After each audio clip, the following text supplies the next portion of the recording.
Bienvenidos a Milenio Mercados en Perspectiva. Aquí hoy con un invitado de lujo, Jorge Gordillo, quien es director de estudios económicos de Cibanco. Jorge, buenas. Bienvenido aquí a este programa. Gracias, Manuel. Y su servidor Manuel Somoza para platicar de temas económico-financieros en México y en el mundo. Y hay mucho que platicar porque fue una semana bastante interesante. Hubo datos económicos en México, en Estados Unidos, también en Europa. Me gustaría empezar, como siempre, por México. Salió el viernes el dato del crecimiento de la economía enero-mayo.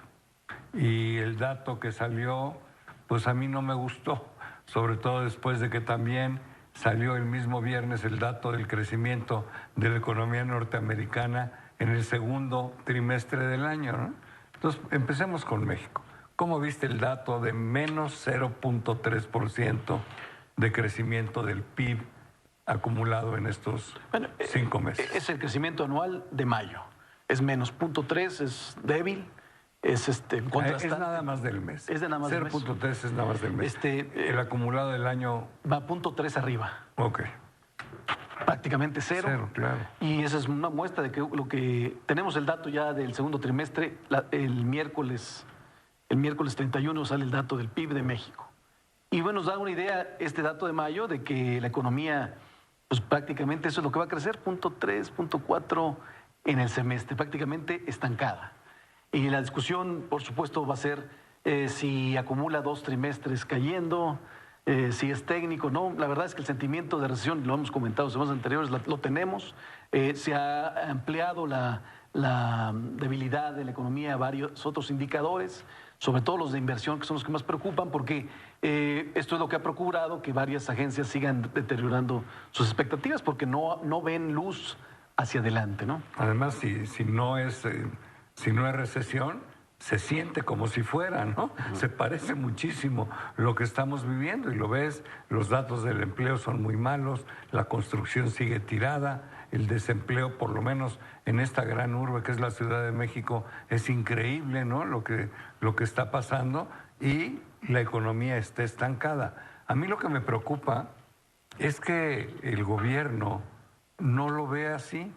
El gobierno, por lo menos de pico para afuera, dice que estamos bien y creen que porque el tipo de cambio está estable y la inflación va a la baja, y lo vamos a comentar, eso es suficiente. Yo creo que no es suficiente. Qué bueno que haya estabilidad en el tipo de cambio, qué bueno que haya inflación que vaya hacia abajo, pero se necesita inversión y la inversión es cero. Y un país que no invierte no puede tener crecimiento. Entonces, bueno, yo no quiero entrar a la discusión de si es desarrollo o es crecimiento. Yo lo que digo es que no puede haber desarrollo si no hay crecimiento, ¿no? Así de fácil. Pero salió también el dato de inflación. ¿Cómo lo viste?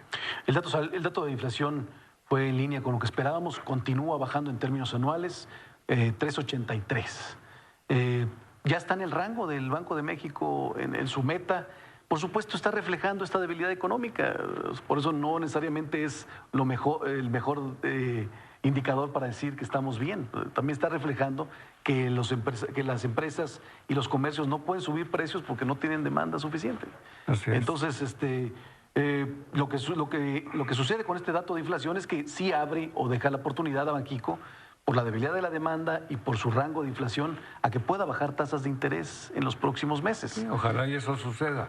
También salió un buen dato de comercio exterior como dato, pero a la hora que lo revisas, bueno, pues sí tuvimos una balanza comercial positiva, pero porque se cayeron las importaciones y las que más se cayeron fueron las de bienes de capital, lo cual te demuestra que no hay inversión. Sí, tal cual. La balanza comercial es positiva, pero las exportaciones creciendo poco. Las manufacturas 2%, no, tampoco ese va a ser el que nos salque de esta debilidad. Y como dices, las importaciones, las de capital preocupan, menos 20%, pero las de consumo también, menos 7%, cayendo, también un reflejo de que la economía interna está pasando por malos momentos, ¿no? Así es, yo creo que aquí la reflexión para mí es que ojalá y hagamos lo que se tenga que hacer para generar confianza, porque sin confianza no hay inversión. Hay que mejorar la seguridad porque también afecta el tema económico. y hay que ponerse a trabajar, pero tenemos que convocar a la confianza. El presidente hizo 2 esfuerzos en la semana interesantes, ¿no? Con el sector privado. ¿Qué opinas del arreglo al que llegaron en relación a la petroquímica? A mí me gustó, entre comillas, pero dejó sin dejar al sector privado participar en la extracción de petróleo en Pemex, ¿no? Que era la parte interesante. En esa sección lo tiene por aparte, no cree en eso el presidente, pero sí cambió un poco su discurso diciendo que sí le interesa la inversión privada en el sector. Entonces creó una comisión de energía con el encargado de la presidencia, Romo, con el sector privado. Van a estar analizando inversiones para el sector, sobre todo en la petroquímica. Y bueno, hay abierta la posibilidad de farm-outs, pero para los próximos, en 3 años. Por lo pronto no va a estar ahí la solución. La buena noticia es que sí hay acercamientos, sí hay intentos del gobierno ligeros por retomar algo de confianza. También y por el lado de la banca... Se reunió con los banqueros, era lo que te iba a preguntar. Con los banqueros también, intentando decirle que no tiene nada contra de ellos, que no los va a atacar, que los necesita para que sumen para su proyecto. Son buenas noticias en ese sentido. No hay un cambio significativo, simplemente lo que vemos es intentos del gobierno por retomar algo de confianza, ¿no? Bueno, pues ojalá y se logre, porque realmente para que este país salga adelante necesitamos coinvertir gobierno e iniciativa privada y sacar al burro de la barranca, porque si no, pues vamos a vivir muchos años estancados y sin crecimiento, lo cual me preocupa porque esto también le va a pegar a la estabilidad, ¿no? Ahora bien, en Estados Unidos sale un dato que sorprendió. Se esperaba que la economía en el segundo trimestre iba a crecer 1.8%. Finalmente el dato que salió es de 2.1%. ¿Cómo lo sientes? Porque cuando ya lo ves adentro, sí hay algunas preocupaciones, ¿no? Muy interesante. Primero corrigieron el crecimiento del año pasado, que Trump había lo había presumido mucho, el 3%, lo corrigieron a 2.5%. Sí, se me hizo Entonces ya mucho. no hay mucha desaceleración con respecto al año pasado. El dato del primer trimestre ha sido 3%, 3.1%. 3.1. Entonces sí se notaba como una fuerte desaceleración al segundo. Yo creo que el primero fue muy alto, esa es la verdad.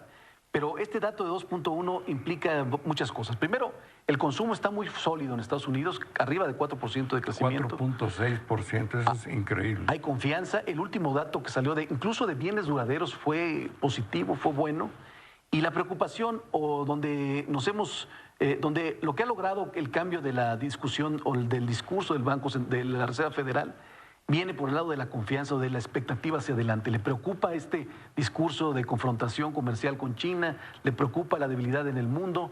Y bueno, esto se ve reflejado en la inversión y salió débil los datos de inversión en el PIB, salieron débiles del comercio exterior. O sea, lo que seguimos es una economía norteamericana sólida, pero con preocupación a que se deteriore en el futuro. Así hemos estado todo el año y lo confirmó este dato. Sí, sobre todo el dato de que haya caído la inversión, pues es lo que preocupa. Digo, qué bueno que el consumo crezca al 4.6%, pero el dato de la inversión sí realmente te dice que algo debe de mejorarse, ¿no? Sí, y bueno, este dato, lo que sucede ahora es cómo va a reaccionar la Reserva Federal en su próxima reunión de política monetaria. Por supuesto, yo creo que fue un cubetazo de agua fría el dato para todos aquellos que presumían que la Reserva Federal iba a bajar 50 puntos base. Con un crecimiento del 2.1, se me hace muy cuesta arriba que la Reserva Federal tome una decisión de ese tipo. Yo creo, personalmente, que sí va a bajar, pero nada más va a bajar 1/4 de punto. Y de repente me entran dudas, ¿no? Porque 2.1 de crecimiento para una economía de ese tamaño, pues es un crecimiento robusto, ¿no? Es un crecimiento que no asusta para nada.